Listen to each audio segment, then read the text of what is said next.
tem a pergunta do Riverson Araújo. Ele botou assim, prezados, boa noite. Chega, ele é o Araújo? Araújo. É um cara normal, cara. Pesados. Ele trabalha na mesma empresa que a gente, né, não? E ele é da... Não, ele trabalha na Braspress, que é a empresa de transportes, né? Mas ele faz meio que uma interseção ali com a nossa empresa, olha só, ele tem tipo um dock inteligente lá. Dock inteligente. E faz ali tá sempre em contato com a gente. É o cara que não é. É o único cara que não é da nossa empresa, mas que a gente vê todo dia na nossa empresa, né? E é um cara muito gente boa, simpático, né, Manazão? E é o que? Corretor, né? Ele é corretor, acionista e trabalha Braspress e desenrolado e tudo. Tem várias facetas aí, várias versões. Pedreiro, vende fruta na cidade. Não, tô brincando. Ele vai É o Julius. Ele perguntou aqui. Já que o pastor está se graduando em Direito, pergunto. Qual o ponto de vista do pastor sobre a condição de redução de pena para criminosos que se dizem estar convertidos? Boa pergunta. Boa pergunta. No direito penal já existe a progressão de pena, né? Por boa conduta, né? Então a pessoa está lá na unidade prisional, ela vai cumprir a pena estabelecida, né? Pelo juiz, sentença, mas existe a progressão de pena. Em uma das coisas que são levadas, que é levado em conta para a progressão de pena, é a questão da conduta dele, né, lá dentro da unidade prisional. Como é o nome dele? Araújo. Não existe, por exemplo, Araújo, nenhuma lei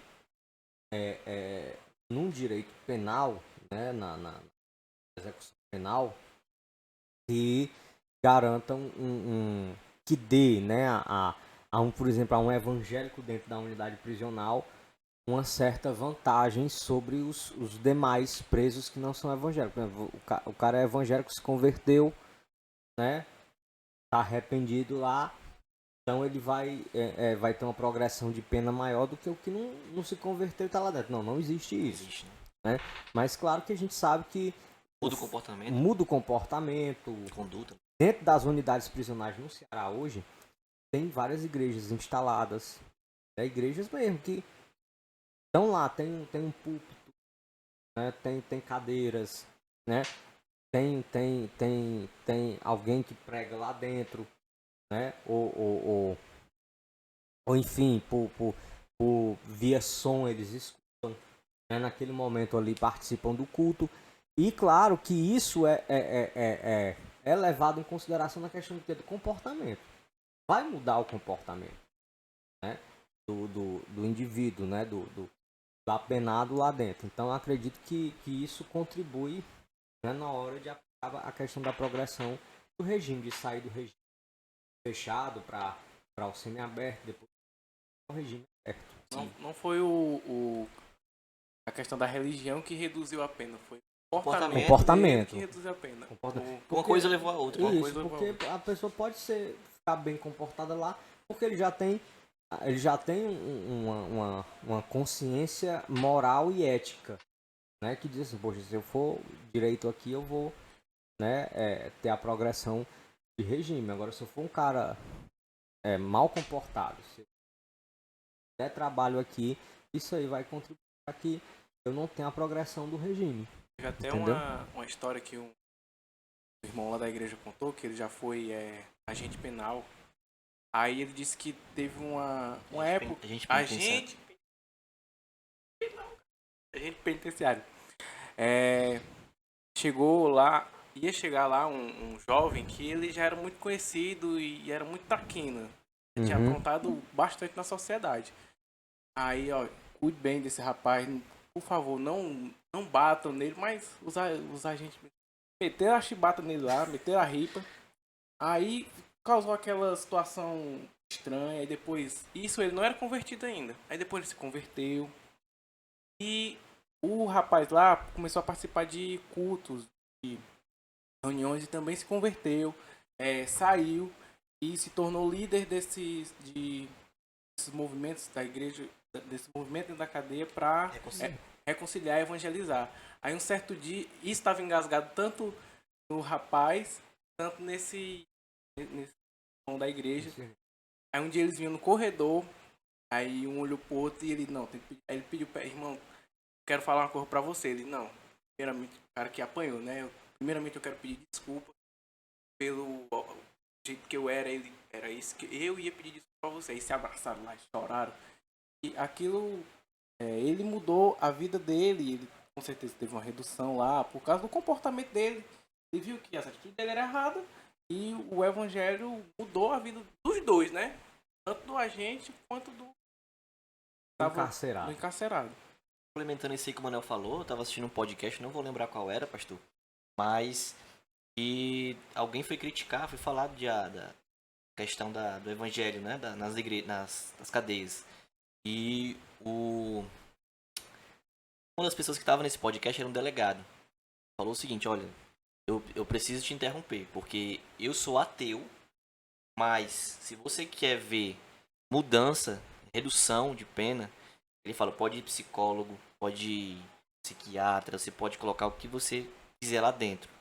Agora, se você colocar uma Bíblia, jogue uma Bíblia no meio daquele grupo de detentos, que você vai ter muito mais pessoas se... Muito mais resultado. Muito né? mais, vai dar muito mais resultado. Então ele falou, ele defendeu mesmo não acreditando.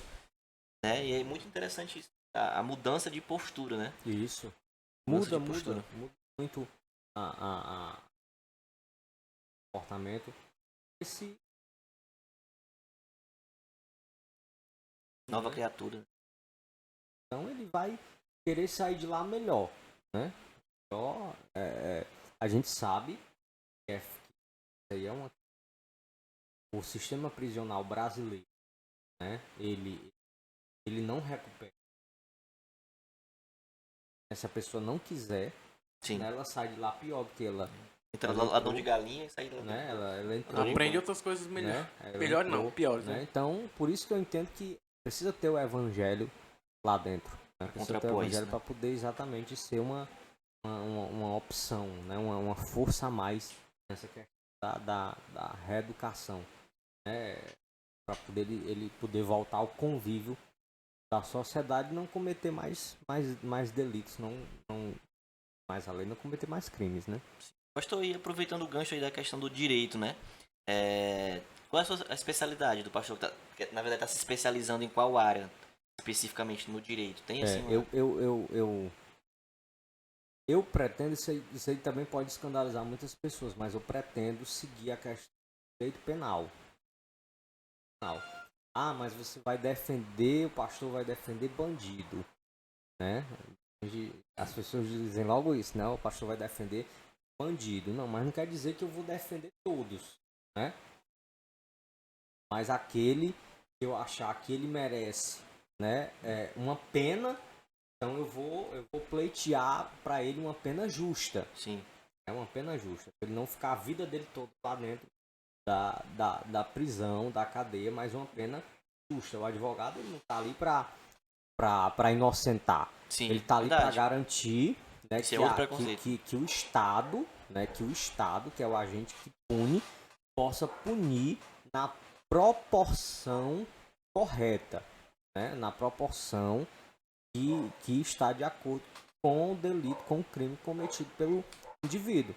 Né? Então tem muitas pessoas aí que cometem crimes de menor potencial ofensivo que poderiam estar aqui fora, né? Poderiam ser reeducados, poderiam cumprir uma pena lá e depois vir aqui para fora, mas estão lá ainda porque às vezes falta-lhes um defensor, falta-lhes um advogado para interceder por eles. Então eu gosto muito, eu me identifico. Sim. Eu não sei se eu vou advogar, eu não sei, né? Porque eu não sei se eu consigo conciliar a advocacia com questão pastoral, mas eu gosto muito do direito penal e do direito constitucional. Então são duas áreas que eu sou apaixonado no direito por essas duas áreas. Eu acredito que a gente tem que promover, né, a justiça. E promover a justiça é também garantir que aquele que cometeu lá um delito, um crime, ele possa pagar de forma justa. né? Então- Proporcional. Então, se o pastor realmente for exercer essa área, o senhor iria mais ou menos brincar de prende e solta ali com o STF, né? Meu Deus do céu, muito ousadia, né? Começando agora o podcast, aí faz o Quer STF. mexer com o STF. Pastor, Eu que mexi aqui foi com o Paulo Guedes. Paulo Guedes, O Diego. Lá no... Diegão? na Congros. Congresso. Ele falando se Congros tem dividendos. Aí eu, não, se o Paulo Guedes ouvir isso, ele vai fazer alguma coisa. Não fala não, né? Não fala não, Deixa deixa quieto, Vai quieto. chachar. Verdade.